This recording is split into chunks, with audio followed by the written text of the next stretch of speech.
first night of the trip, my friend was coming down with a cold, so she went to bed much earlier than me. On the trip to SD, we talked about random weird stuff, as two best friends do on a long road trip.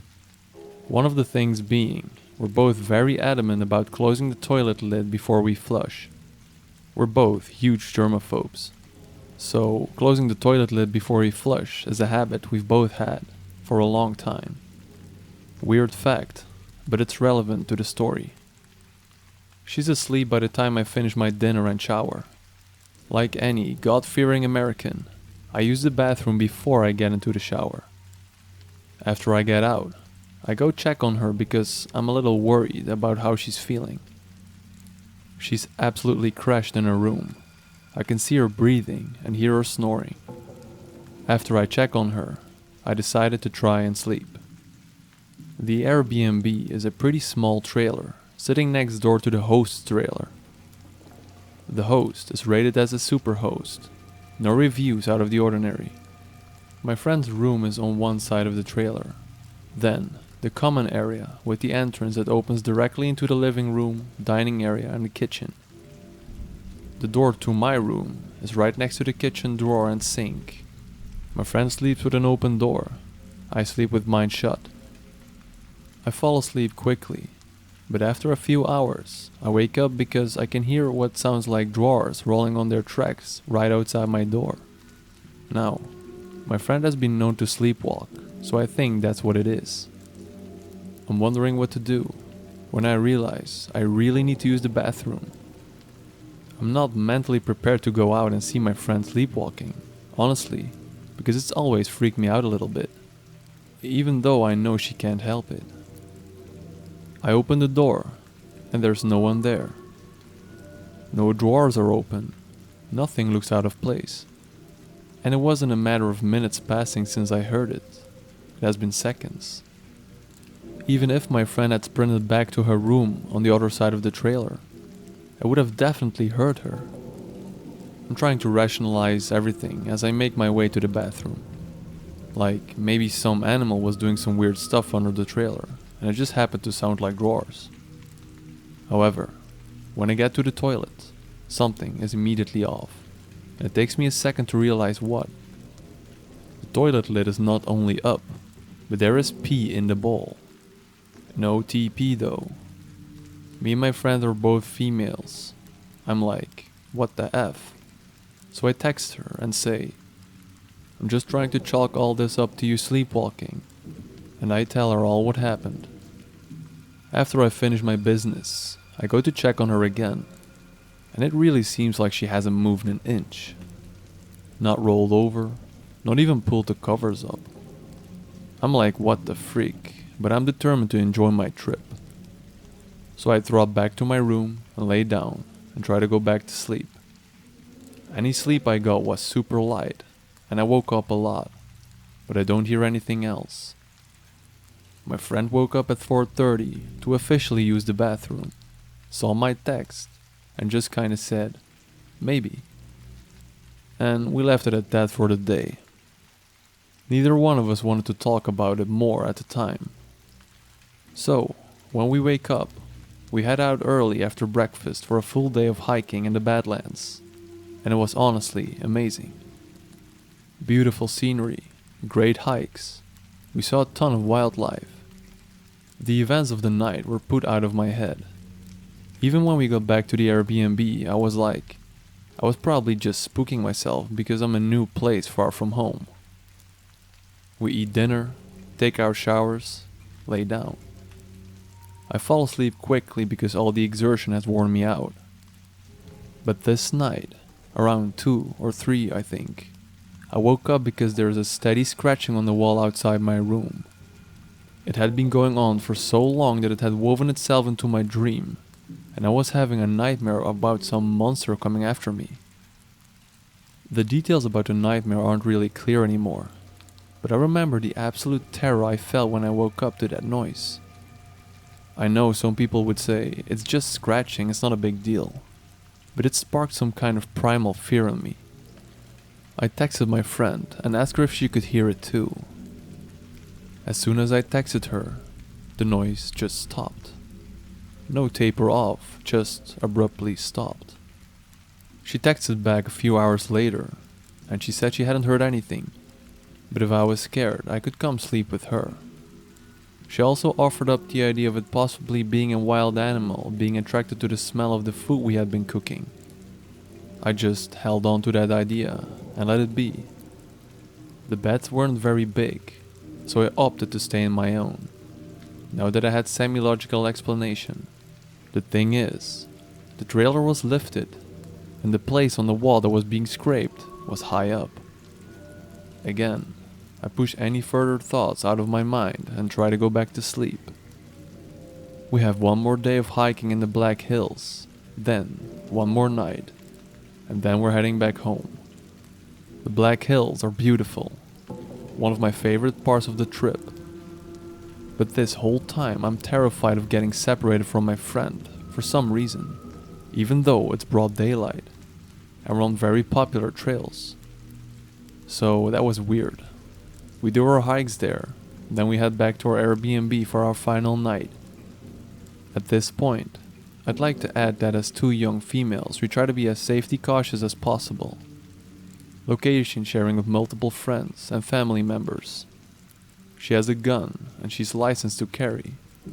I have a pepper and wasp spray that I keep on me at all times. We move stuff in front of the door to block the entrance in case a creep were to break in. And of course, we keep the doors and windows locked. We checked the windows as soon as we got there the first night.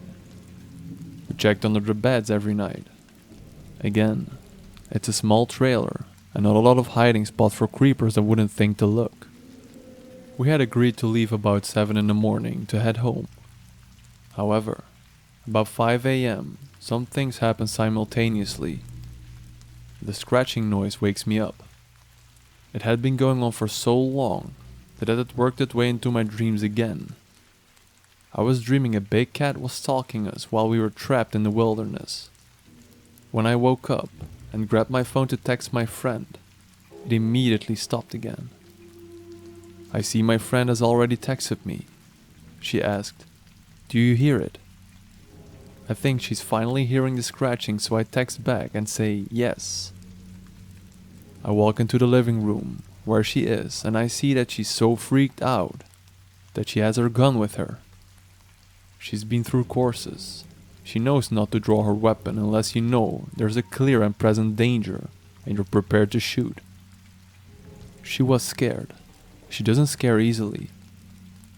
I asked her what's going on and she said, "I woke up because I heard some whirring noise, almost like a moaning or a lowing noise. I myself did not hear that. Then, I heard shuffling and footsteps in the kitchen. I sat up on my bed and I realized my door had been shut. That's when I texted you and grabbed my gun." A couple of things to mention. She slept with her door completely open every night. The heat kicking on never closed it. She wasn't tall enough to kick it shut. Even nudging it with her finger wasn't forceful enough to shut it all away. It had been pulled shut. Also, we would have heard someone coming in from one window or the door. Everything was locked tight. We checked that every night before bed. Also, the morning before, I had walked around the trailer looking for signs of damage where the scratching was. There was none. I also looked for a loose spot where an animal could have gotten under the trailer to make noises we were hearing in the kitchen. There were none. My friend asked me what I wanted to do. The sun wasn't due to be up for a while longer, but at the point I'm pissed. I haven't had any good night's sleep in several days, and I say, let's just load up and go. Keep your gun out and ready. We don't have a lot, so it's not gonna take long to get it all on the car. So that's what we do, and we get the freak out of there. Also, 3 nights there, and we didn't see the moon a single time. We even Googled it, and it was supposed to be right around the 1/4 to 1/2, so it definitely should have been visible. We could see all the stars. It wasn't an overcast at night. We kept remarking on how weird that was. That morning as we were leaving, the moon was there, so bright. This might be stupid, but I don't know if it just rises later in SD or what, but sometimes we got back to the Airbnb late. It was just all weird. We messaged the Airbnb host twice about it. She was one of those hosts that was labeled as super responsive and replies within an hour. She refused to respond to our messages with any kind of explanation. We even kind of offered our own, a wild animal of some kind, that she could have just collaborated, but she wouldn't even do that. However, I don't believe it was an animal at this point. I don't know what it was, but it wasn't that. After we put many hours between us and there, and the sun came up, my friend finally said, "I wanted to tell you what I really saw the first night in the park, at the Pinnacle's Outlook," and proceeded to tell me about the humanoid figure she saw. She also said she didn't feel like she had been sleepwalking all the time we were there.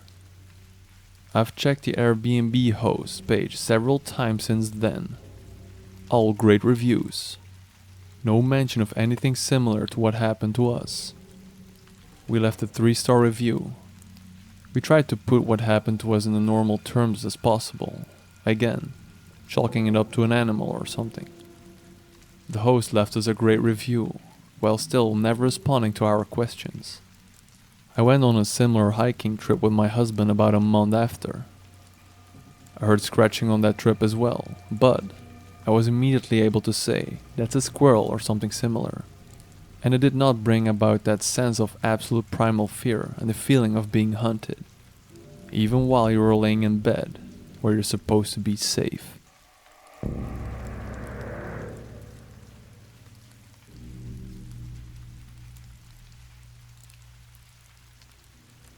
My husband got us an Airbnb for our university a couple of years ago in the mountains near a national park.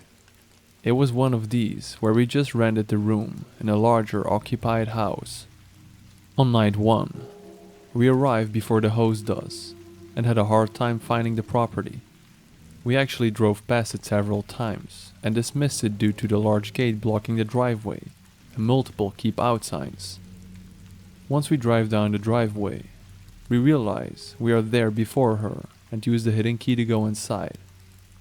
There's no real furniture inside, some old particle board stuff, and a couch in the living room, but it is sparsely furnished. There was nothing but a big bag of apples in the fridge. About that time the host shows up. She describes her long commute to a city multiple hours away every day and describes how her boyfriend worries about her. She is sure to mention a few people in the area have bothered her before, and she is armed because of it. And also, we must always lock the driveway gate behind us. Overall, we get a distinct feeling she is lying or hiding something. We assume it is that she actually doesn't like to have an Airbnb full time, but doesn't want anyone to know. So she exaggerates to throw folks off. It would explain the weird furniture, too. On night 2, my husband and I return to the Airbnb after dark. As our headlights light up the driveway, a man is just standing in the middle of the gate. We jump out of our skins, but he gives us a friendly wave. We realize this must be the so-called boyfriend, so he did exist. She was not lying about him. We go into the house, and the host tells us they are going to a concert for the night. The boyfriend has a very intense stare and literally says nothing. All while our host is gushing about her exciting night, he's just silent. Our host is sure to emphasize that she saw us and our car in town earlier in the day. Okay, so these folks are a bit odd, no doubt. We were exhausted from the day, so we go into our room. The first thing I notice is that our stuff has been gone through and put back carefully. There were no coasters in the room before, but now room temperature water bottles are on coasters. The clothes we had and folded felt wrong, like they've been moved and put back. At this point, I am more angry than creeped out. We make a joke about how it was like a bad horror movie and go to sleep. Later in the night, we are woken up by the couple. Not only when they come home late, but a none too lengthy time after they went to their bedroom. Gee, I wonder what was happening. It is important to note, and remember for later, that the house has two sides. One that we never saw, and one with two bedrooms, the host's and ours. We had to pass their bedroom to leave the house. The next morning, before we leave for the park, I arrange our stuff specifically to see what will happen. I also take anything with any value with us. On night 3, the host texts us during the day that she will be staying with her intensely silent boyfriend for the night. Perfect. No more snooping our stuff, no weird noises to be expected. We come back and go to bed early after a long night of hiking. Once again, it is clear our stuff has been looked through. A solid feeling of discomfort and just wanting to be done with that Airbnb settles in me. Again, I was more angry than scared, but this is where it gets creepy now. We are woken up in the wee hours of the morning by something that sounds like it was sliding on the roof. I notice a weird light reflected in the windowsill, like car headlights heading down the driveway. And then, all the power in the Airbnb goes out. At this point, my instincts are telling me to get the freak out of there. I cried out, "What is happening?" My husband grumbles that it was fine and goes back to sleep. I slept nothing the rest of the night. There were more weird noises, not even the sound of our host coming in late. But then again, what are we going to do? Look through a house we don't know in the dark, when we have to pass by her bedroom. So I settle in for a night of tense vigilance. The next day, I tell my husband that I am not staying here any longer. He says that I'm overreacting. I pack all of our suitcases and try to persuade him that something is wrong. He is adamant. A branch slid across the roof and knocked the power out. So we go outside, and there are no trees near the house, and there are no other trees down. The power lines, all still intact. I am freaking out at this point, which is unusual for my husband because I am more the scientific and logical one. He convinces me to leave our things at the Airbnb and go for a hike to mull it over. As we leave the house, the freaking gate across the driveway is unlocked and open, and all the surrounding neighbors still have power. I told my husband about the headlights, and my husband says he didn't notice the lights. I am theorizing that our host is really harassed by locals and they climbed on the roof and disconnected the power. The power line connection was right above our room. My husband calls the host to report the power issue. She mentions that her grandfather has actually passed away the night before, and her brother will be on the property preparing the family graveyard shared on the property. We say something about leaving, and the host repeatedly insists that we should stay one more night. And she says she will be home in the evening too. I tell my husband that I have no idea what is going on. Whether it was corporal harassment or otherworldly visitors, I don't believe in. But it is that time to listen to our instincts. Are we really going to sleep having our one exit trapped by this woman and her boyfriend? We have been lied to, our stuff has been looked through, and this shit is happening. On the final night, we come back to the Airbnb after a long night of hiking. She and her boyfriend are there. We offered our condolences, packed our car, and we got the freak out of there. I've never slept better that night.